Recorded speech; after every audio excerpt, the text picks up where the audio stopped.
Baktığında gitti, şimdi onlar hazır oldu. Ya özür dilerim.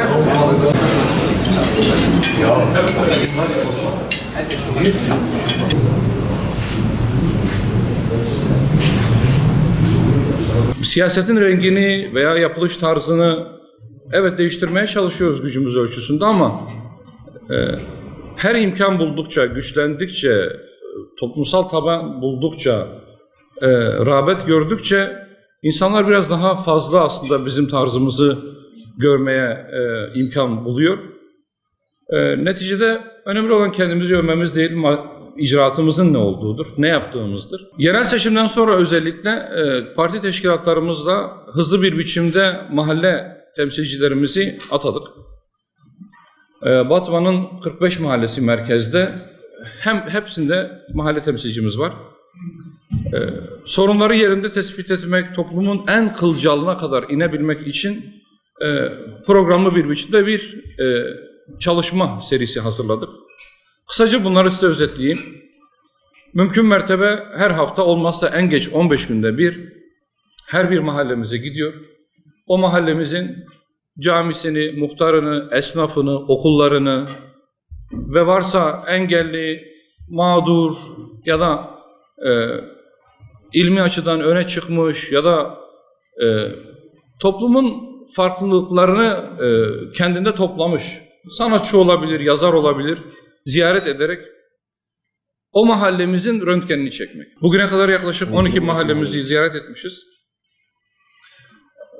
Tabii bunlarla da sınırlı değil. Hafta sonlarımızı da ilçelerimize mümkün mertebe ayırıyoruz. Biliyorsunuz 5 ilçemiz var ve merkez ilçeye bağlı köylerimiz var. Yılda en az 3-4 sefer oraya gidebilmek için bir program hazırladık. Bu ilk seriyi tamamladık. İkinci seriye şu anda devam ediyoruz. Orada da benzer şekilde faaliyetlerimiz oluyor. Bu şekilde inşallah sıkı bir diyalog, daha içten, daha samimi, daha birebir, daha da vakit ayırarak bu çalışmalarımızı inşallah sürdürmek istiyoruz. Geçen sene hatırlıyorsunuz seçmeli Kürtçe dersleriyle ilgili bir kampanya gerçekleştirmiştik. O kampanyanın yenisini, hazırlıklarını tamamladık. Yapmak üzere başlıyoruz. Çünkü 2 haftalık bir sürece sıkıştırıyor. Her ne kadar biz Milli Eğitim Bakanlığı'ndan bu sürecin daha da uzatılmasını istemişsek de henüz oradan bir dönüş alabilmiş değiliz. Uzatılırsa daha da iyi olur. Amacımız hem idarecileri seçmeli derslerle ilgili teşvik edici bir konuma getirebilmek, hem toplumu bu konuda duyarlı hale getirebilmek, velilerin özellikle çocuklarına bu dersleri, ana dillerini öğrenmeleri için teşvik etmek, bir de bir genel itibariyle toplumsal duyarlılık oluşturmak. Çünkü bu imkanı bizim maksimum düzeyde kullanmamız gerekirken halen daha minimum düzeyde kullandığımızı görüyoruz. Bu bizim için büyük bir eksiklik. Bugünkü toplantımızın esas amacı milletvekilliği seçiminden hemen sonraki süreçten bugüne kadar. Batman'ın röntgenini sizlerle aslında çekmek. Niyetimiz bu. Bugüne kadar milletvekili olmadan önce çok da fazla talepte bulunmuyordu insanlar bize. AK Parti ile birlikte seçime girmemiz vesilesiyle insanlar devlete dair olan işlerini, hizmetlerini, mağduriyetlerini ve ihtiyaçlarını bizim üzerimizden tamamlamaya çalışıyorlar. Bu da bir doğal sürecin sonucu aslında. İnsanlar bizden ne talep ettiler, kaç kişi istedi, kaçına biz karşılık verebildik. İnsanlarımız bizden temel olarak neler istiyorlar, Batman halkının ihtiyacı nedir? Bireysel taleplerin de memleketimizin bir gerçeği olduğundan hareketle biz daha ilk günlerde bunların tamamını, taleplerini sisteme kaydediyoruz. Kim talep etmiş, ne talep etmiş, kimin referansıyla gelmiş, hangi kurumda bu iş çözülür ve kim bu işle ilgilenecek diye bir sistem kurduk. Bir ayağı Ankara'da, bir ayağı Batman'da olmak üzere bu sistemi takip eden arkadaşlarımız oldu. Huzurlarınızda onlara da emekleri için çok teşekkür ediyorum. Allah hepsinden razı olsun. Çünkü hiçbir karşılık beklemeden, maddi hiçbir menfaat beklemeden vatandaşlarımızın taleplerini karşılamaya çalıştılar. Bizim memleketin öteden beri ifade ettiğimiz gibi diğer memleketlerden farkı siyasetçisini, vekilini yanında görmek isteği, derdini vekiline anlatma isteğidir. Keşke sistem kimseyi aracı kılmadan kendi ihtiyacını, kendi hakkını alabilmeyi mümkün hale getirseydi. Ama halen Türkiye'deki sistem buna el vermiyor. Yani sistemin kendisi şeffaf, eşit ve adil bir şekilde hizmet üretemediği için insanlar doğal olarak mağduriyetlerini, haklarını bir biçimde vekilleri aracılığıyla elde etmeye çalışıyorlar. Bizim burada temel kıstasımız şuydu.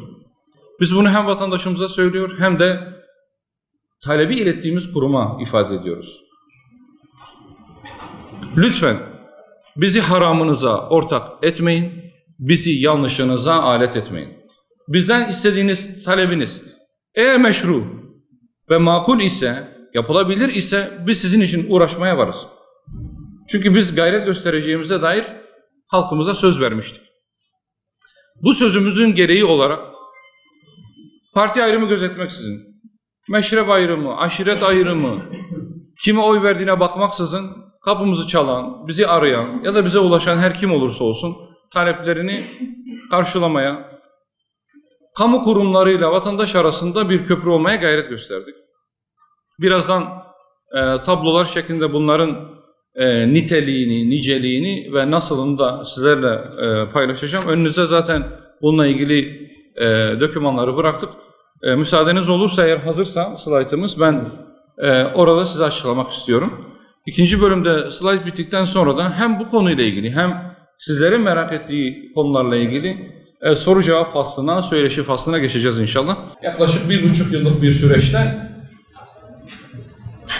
bizlere gelen talep sayısı toplamda 2677. Bazı basın kuruluşlarını ziyaret ettiğimizde bu sayının 3500 civarında olduğunu söylemiştim.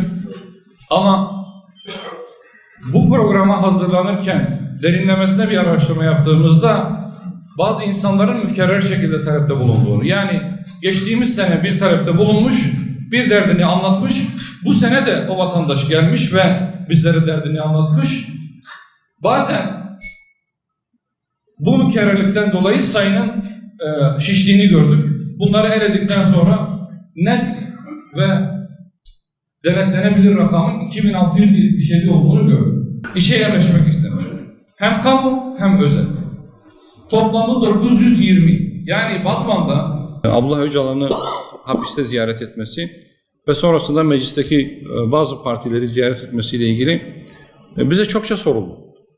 Biz neticede toplumsal barışın sağlanması için atılacak her adımı değerli gördüğümüz gibi desteklediğimizi de net bir şekilde ifade ediyoruz.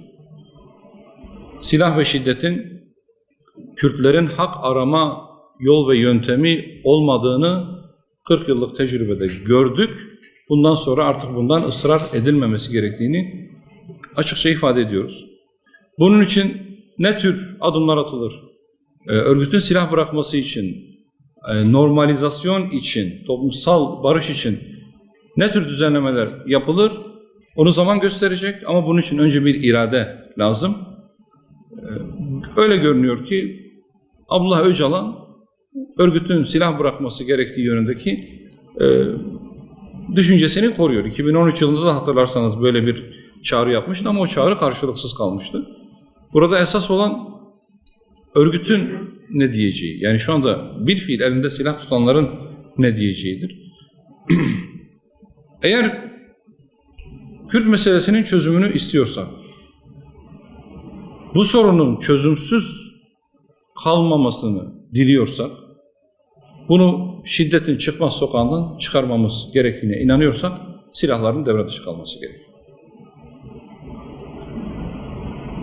Veysi Bey de sordu, DEM Partisi'nde görüştü. Biz kimseye kapımızı kapatmadık bugüne kadar, DEM Parti dahil. Kurulduğumuz bugüne kadar çeşitli vesilelerle biz görüşme talebinde bulunduk ama hiçbir zaman kendilerinden bize bir olumlu ya da olumsuz hiçbir dönüş olmadı. Tam aksine kamuoyu önünde tahkir edici, hakarete varan, suçlayıcı ifadeler kullanmak suretiyle görüşmeme gerekçelerini oluşturmaya çalıştılar. Yani görüşseler ne olur, görüşmeseler ne olur? Bizim fikrimiz değişmez. Kimsenin bize illa gelin bizimle görüşün gibi bir serzenişimiz de olmaz. Biz ilkelerimiz, doğru bildiklerimiz neyse onları tekrar ederiz. Görüşmenin bizim için katkısı nedir? Kürt toplumunun toplumsal barışına, huzuruna destek olacağını düşünüyoruz. Yani siyasetin bir düşmanlık, bir dışlanma aracı olmaması, tam aksine kardeşliği, barışı ve dayanışmayı teşvik edici olmasını biz her zaman ifade ediyoruz. Biz çünkü siyasete bu nazarla bakıyoruz, bu nazardan yaklaşıyoruz. O açıdan önemi var. Ama görüşüp görüşmemek onların elinde. Yani niçin görüşmek istemediklerini aslında gazetecilerin bir şekilde onların temsilcilerini bulup sorması gerekiyor. Her seferinde yıllardır, çünkü ben buna muhatap olduğum için söylüyorum. Sizinle DEM Parti niye görüşmüyor? Sizinle DEM Parti niye görüşmüyor? Bugüne kadar bir gazeteci hariç hiç kimsenin DEM Parti'ye dönüp siz niye Hüdapar'la görüşmüyorsunuz diye soru sorduğunu görmedim. Burada hepiniz yüz yüze bakıyoruz. İçinizden hatta şu anda içinizde de değil. O hariç hiçbir gazetecinin dönüp bir DEM Parti yetkilisine siz Hüdapar'la niye görüşmüyorsunuz? Niye onlardan randevu talep etmiyorsunuz diye doğrudan doğruya soru yönelttiğine de ben şahit olmadım. Şunun için söylüyorum. Ne olursa olsun, siyasi görüşümüz, yaklaşımımız her ne olursa olsun bizim toplumumuzun yararına, toplumumuzun menfaatine atılan her adıma destek vermemiz gerekiyor.